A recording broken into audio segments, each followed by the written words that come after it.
How many times have you found yourself sitting alone in your apartment at 2 a.m., the glow of your screen lighting up the dark room as you scroll back through thousands of text messages from when the two of you first met? You swipe through your camera roll, staring at the pictures of the two of you.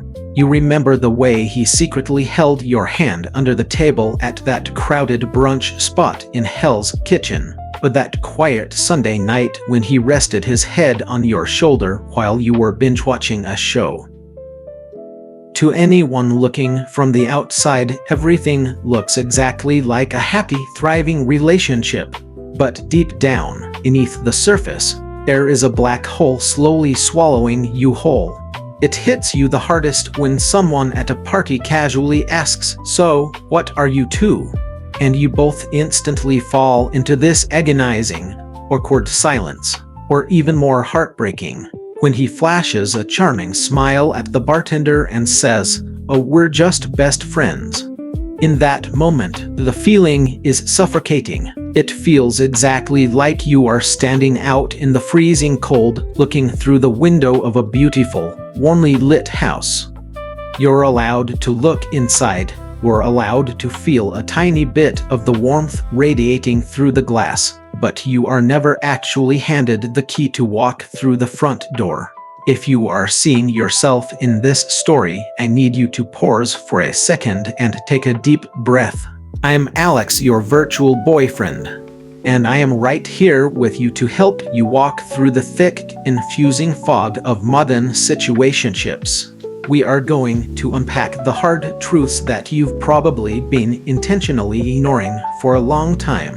In the next 10 minutes, I'm not going to feed you empty cliches or toxic positivity. I am going to show you exactly when holding out hope turns into active self-sabotage, and more importantly, how you can break free from this endless situationship loop with your dignity and self-worth completely intact. Stay with me because you need to hear this. Let's talk about a guy named Liam. Liam is 30 years old, working as a PR executive in Brooklyn. About a year ago, Liam met Hayes on Hinge. Right from their very first date at a dim little speakeasy, Liam was completely swept off his feet by Hayes' maturity, his emotional intelligence, and those warm, intensely focused eyes. They immediately embarked on a journey that Liam could only describe as an absolute dream come true. For 7 glorious months, they were practically inseparable.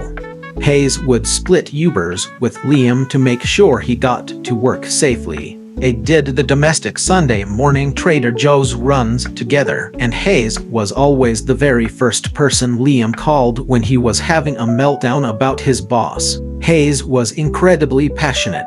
In those early days, his hands would literally tremble a bit when he touched Liam. He sent the good morning and some texts religiously and did everything in his power to make Liam feel like the only guy in the room.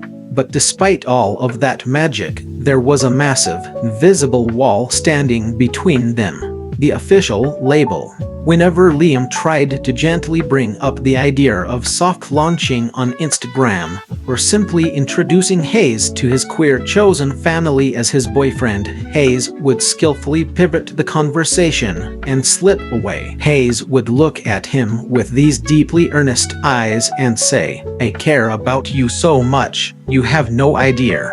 But I just got out of a really toxic relationship. I'm terrified that putting labels on us is going to ruin the beautiful, organic thing we have going on. Can't we just keep enjoying each other exactly as we are?" And Liam was so deeply in love and so utterly terrified of losing those breadcrumbs of warmth that he accepted the terms and conditions of being a secret partner. But after a year of this, Liam's nervous system was entirely burnt out. He would notice the Grindr notification sound going off on Hayes' phone when they were cuddling.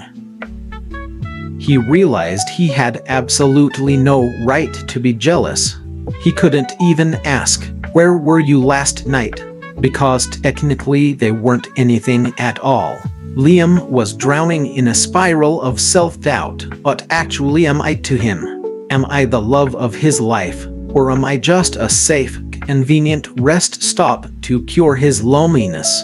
Why couldn't Liam, and why can't you just walk away from a dynamic that is clearly hurting you? Psychologically, there are 3 core elements keeping you trapped, and these are incredibly common in the gay dating scene. Number 1. The variable reinforcement effect. Neuroscience shows us that when someone's affection is inconsistent, when they are hot 1 minute and ice cold the next, your brain actually pumps out significantly more dopamine than it would in a healthy, stable relationship. Because you never know when the jackpot is going to hit, when he's going to suddenly pull you in for a passionate kiss or text you a beautiful paragraph, you become literally addicted to the waiting game. You mistake this chest-tightening anxiety and restlessness for passionate, overwhelming love, but the reality is it's just the biological reaction of a nervous system that is being starved of emotional safety. Number 2. The lack of script and the trauma of being seen. As gay men, we grew up without a clear, heteronormative blueprint of what a long-term, committed relationship is supposed to look like. Sad, many guys are still carrying deep wounds of internalized homophobia and the trauma of having to hide who they are to survive. Because of this, they view an official label not as a beautiful milestone, but as a direct threat to their autonomy and safety. They deeply want your affection, but they are terrified of the vulnerability of commitment. They unconsciously fear that if they are truly seen and completely emotionally invested in another man, they will be rejected and hurt all over again, just like they were by society when they were younger. Number 3. Confusing boyfriend duties with actual romantic commitment. Browse up, here is a really harsh truth we need to unpack. A man can be incredibly responsible, genuinely kind, and take care of you every single day, but still not feel the type of love that leads to commitment. Neutral, often emotionally unavailable guys will use acts of service like fixing your sink, buying your dinners, or checking in on your day as a subconscious way to apologize for the fact that they cannot give you the title you deserve. You latch onto these actions.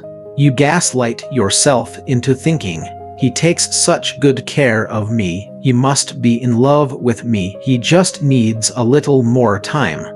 But caretaking is not the same thing as claiming you. If you want to pull yourself out of this agonizing limbo, I need you to implement 3 massive mindset shifts starting right now. Step 1. Shift from demanding labels to observing bids for connection. Instead of constantly agonizing and asking, "What are we?" I want you to quietly pull back and observe how he responds to your micro-invitations for emotional intimacy. What Dr. John Gottman calls bids for connection. When you share a deep insecurity or a painful memory from your past, does he turn toward you with empathy and active listening? Or does he turn away by making a joke, changing the subject, or physically distancing himself? If he is great at taking you to nice dinners but completely refuses to engage with your inner emotional world, then a label is just a meaningless band-aid. The harsh reality is that he is using your presence to self-soothe his own isolation, not to build a life with you. Step 2. Recognize the anxious avoidant trap via your window of tolerance. You have to understand that everybody has a different emotional window of tolerance. Browse up for you, having a clear label equals safety, ease, and security. For him, a label equals suffocation, pressure, and being overwhelmed. Instead of using pressure to force him outside of his window of tolerance, which will only make an avoidant man run for the hills even faster, you need to establish an ironclad boundary for yourself. You have to ask the hard question, How much longer can my nervous system endure this ambiguity before I completely break down? Your job is not to play therapist and heal his avoidant attachment style. Your job is to protect your own peace first. Step 3. Distinguish between being ready for a relationship and ready for you. This is the hardest step of all. You have to use the language of radical vulnerability to force the truth to the surface.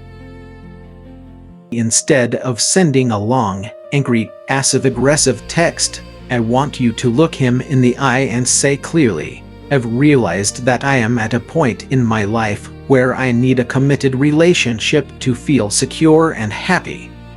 I don't blame you if you aren't ready for that kind of commitment yet. But I need to know, are you actually getting ready for me? Or am I just a comfortable placeholder while you figure your life out?" Browse up his answer to that question, even if his answer is just silence or more excuses, is the final piece of information you need. And it gives you your cue to walk away. Remember, a man might genuinely be ready to love, but that doesn't guarantee he is ready to choose you as his one and only. My dear friend, I know it hurts, but absolute clarity, no matter how deeply it stings in the moment, is infinitely better than slowly decaying in a state of limbo. You were simply not born to play a supporting, strictly convenience role in the movie of your own life. You deserve the leading man treatment. How long have you been trapped in a nameless situationship? Have you been choosing to stay silent just to keep him around, or have you finally found the courage to walk away and choose yourself? Please share your story with me down in the comments below. Alex is going to read every single one, and we can untangle those heavy feelings together. If this video helped you realize your worth today even just a little bit, please don't forget to hit that subscribe button. Alex will be back very soon to help you navigate modern dating so you can build relationships that are deeply intentional, sober, and full of self-respect. Take care of yourself, stay strong, and I will see you so soon. I'm always right here whenever you need me.